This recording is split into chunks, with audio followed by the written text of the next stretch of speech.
accept the face of Allah subhanahu wa ta'ala. It's the wajh of Allah. The wajh of Allah means the presence of Allah subhanahu wa ta'ala. So the only thing that you can love that will endure is Allah. And everything else will be gone. Everything else will be gone. When you love Allah, you will find that you love other human beings, because you will see in the other human beings Allah's creation in them.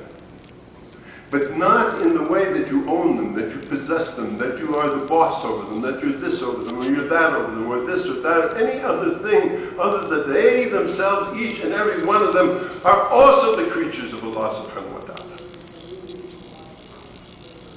But if you think that the love is exclusively coming from your mom, then if you lose your mom, where are you? If you think that the love is coming from your husband and you lose your husband, where are you? If you think that, where will you be? If you think that only you can go on because there's other people who think like you and they no longer exist, where will you be? So the first thing the human have to do is to find the love of Allah subhanahu wa ta'ala. Because if they find that, then they are free to love. But knowingly, to know how to love means to know that what you see is a moment, is a flash in time. That's all we all see of each other. Just a flash in time.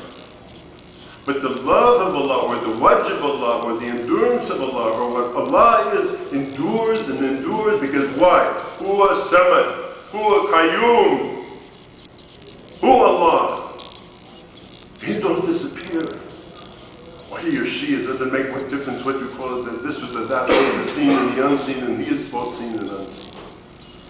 That's the only thing. So, but how can that happen? He says, I don't go someplace. The only place I go, the only place that contains me, the only place that I fit inside of a human being, is in their heart. But who wants to come into a filthy house?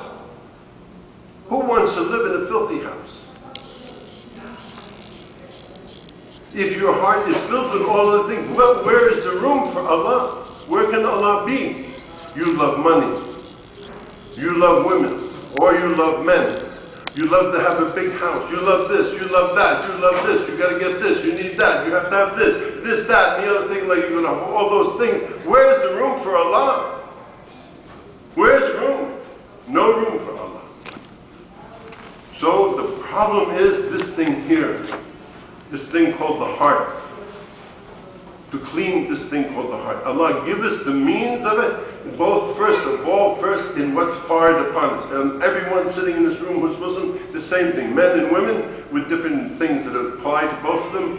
These things are fired upon us. These are the means Allah has given. There's nothing Allah has imposed. There are the means that are given. But you have to understand the deep of them. Like Prophet said, alayhi salatu wasalam, many people fast and all they get is what? Hungry. They fast all day long, but what do they get? Hungry. They got nothing. They did their job. They're good Muslims, alhamdulillah. They fasted Ramadan. But what did they get from it? Nothing. Hungry. Because why? And other people they feel all kinds of things. The Prophet ﷺ fasted to the point where Jibreel appeared to him.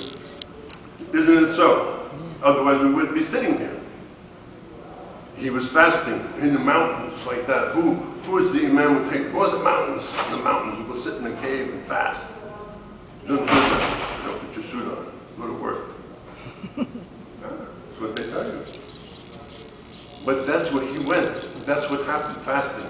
But some people don't, they don't see Jibreel. Inna anzalnahu fi laylatul qadr wa ma adraka ma laylatul qadr. Laylatul qadri khayrun min alfi shahr. 84 years, 1,000 months, 84 years. One night is better than that. How many people experience Laylatul Qadr? Was it Laylatul Qadr? I don't know. Did it rain? Or you're looking for signs. Better than 1,000 months. What did it mean? It means that this happened for him. These are the means that Allah subhanahu wa ta'ala has given. But if you don't get there, it's not Allah's fault. It's your fault. You are your problem. I'm my problem. I'm my problem. I'm my problem. This thing inside of me is my problem. The thing inside of you is your problem. How to clean it. How to prepare the house for Allah. How to make that love come into you, to give it a place for that love to come. For if that love comes inside of you, then everybody will feel it from you. That's the whole thing. Now, how do you go about doing that? This is what they say. How can somebody who's not peaceful make peace?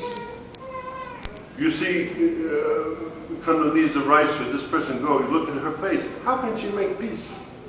They say, send her for a peace thing. How will she make peace? What kind of peace? She can't be angry. She can't make peace. If you don't have love, how can you make love? How will there be love? There won't be any. You have to love. You have to have love.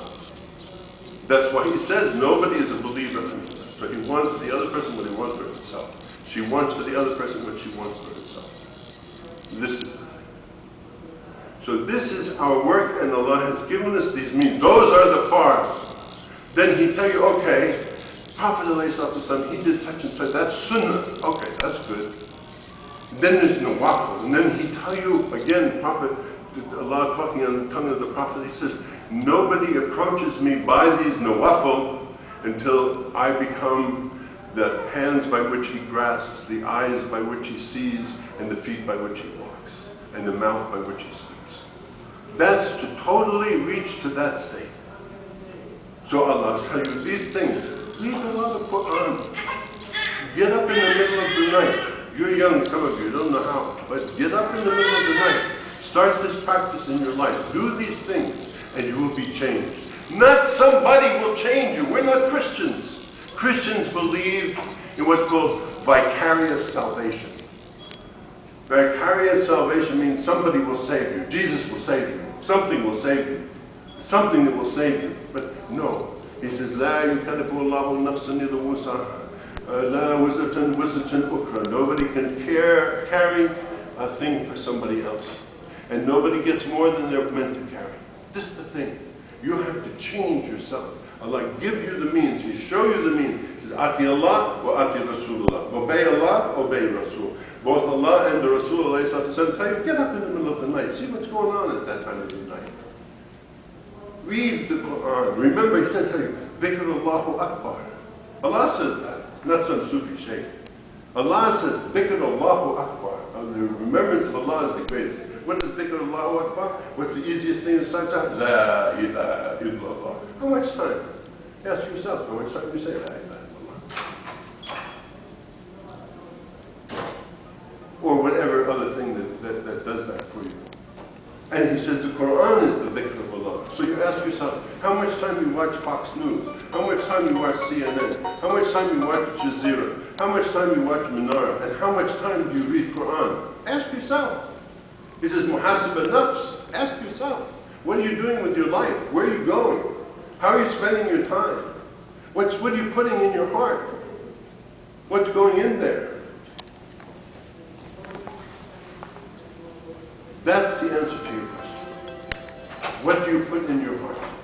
What you put in your heart, that's what you will be. So, 10 minutes left, that's excellent. So then I will come to the end of that. That's all I wanted to tell you. Really. I wanted to see if there's any questions. If there's any questions, I'll finish the thing out. No questions? I finished. 10 minutes for you to speak and then we'll have... Oh, you're going to have questions after? Okay, good.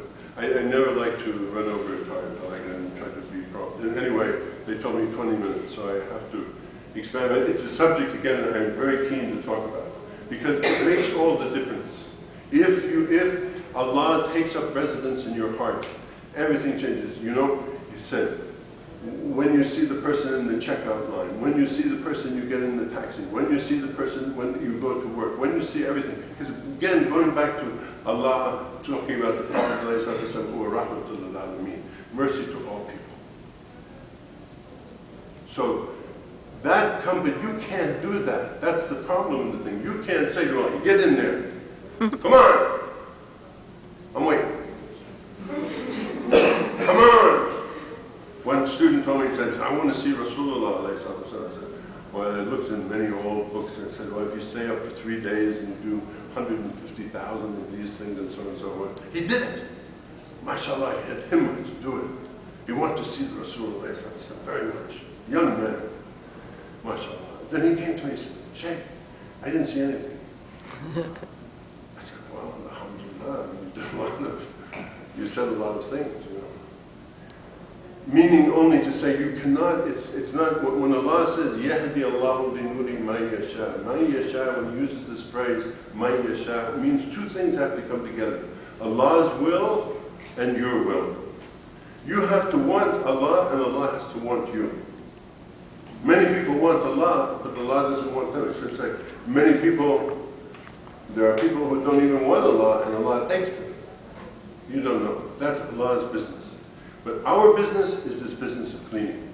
And again, this I only want to emphasize that thing is that these things, there's nothing outside of the Sunnah, there's nothing outside of the Sharia, there's no some other strange practices or anything else like that anybody has anything to say about. Allah has told us the means that we have to do that. If you do that, that's like the Prophet ﷺ said, there's a stream of water outside my door. If I take a bath in it 5 times a day, what will I be? Clean. It's clean. This cleaning. That's why did he say such a thing? Is he thinking that we're talking that? No. He means this is the means for cleaning this up. This is the means for purification. Quran, what do you know? He says, Alam al-Quran, Alam al-insan ma lam ya'lam. Allah will teach you what you don't know. Your teachers teach you what? They know. Who teaches you what you don't know? Allah. But if you don't spend the time, how will it happen? How will this transformation of your being take place? How will it come about? That's your job. That's why I said we're not Christians. We don't believe anybody's going to say, you save yourselves. You're responsible. You will stand in front of Allah. George Bush will stand in front of Allah. Osama bin Laden will stand in front of Allah. Everybody will stand in front of Allah. And Allah will ask him the same thing. That's not your other people, your wife, your husband, your mother, your father. That's not your duty. Your duty is yourself. And you can't do anything until this thing is in better shape, in good shape, with love inside it. Love of all of that Allah created, all that what Allah made. Rahmah, mercy to all things. What did he say? What do you want? What do you love for the other people that you love for them? What do you love for yourself? What should I love for them? I love that they all become Muslim. That's what he said. What should we love, Ya Rasulullah? We love that they all become Muslim. Because then we'd all be together in the same reality. So I hope that this, this book that I do have, and this you can find on the website, and it's an inexpensive book. It talks about, there's many different, there's no time in any kind of like this to ever talk about it, but it goes through in very great detail each of these steps. This step that I talked about today is only the first 2 steps. It's called compatibility. I mean what? You're compatible with Allah. If you go and steal and you do this, you're not compatible with Allah. If you don't pray, you're not compatible with Allah. All these things, you're not compatible with Allah. So first you have to get right with Allah, right? That is intimacy. Intimacy mean what? It means to come into contact with that love in yourself. When you come into contact with that love in yourself, you will love other human beings. When you love other human beings, they will respond to you in a certain way, in a different way. It's like when you smile at somebody. You know, if you smile at somebody, it's different than if you go like this to somebody. It's simple. It's simple. Love is essentially communicative. You catch it from those who have it. Then you have it. But the secret is, it's not anybody. Never make that mistake of thinking that it's somebody. Anybody. Your mom's body, or your father's body, or your sister's body, or your husband's, or your wife's body. It's none of that, because all of that, go. It's Allah. You love Allah. That's what gives you to see Allah in other people. See them when they're young, see them when they're in the middle, see them when they're old, go through all that process. That way. So this book talk about that and talk about all of those things until you reach to the state of permanence. Because this comes and it goes. It's not something that's always on, necessarily. So that's all I can. Other people have written about it too, the stages of the love of Allah. But if you're interested more in that subject, you can find out from that, greenmountainschool.org. And if you don't have money, that's fine. Tell me you don't have money, I'll send it to you for nothing. But if you're interested in the subject of love and love of Allah, then you and understand what it means, because it changed your life, changed everything in your life for the better. Alhamdulillah. And through the ways, only through the ways that Allah and His Prophet have ordained. Alhamdulillah. So I hope that gives you some idea about the subject. And Assalamu alaikum. Thank you for listening.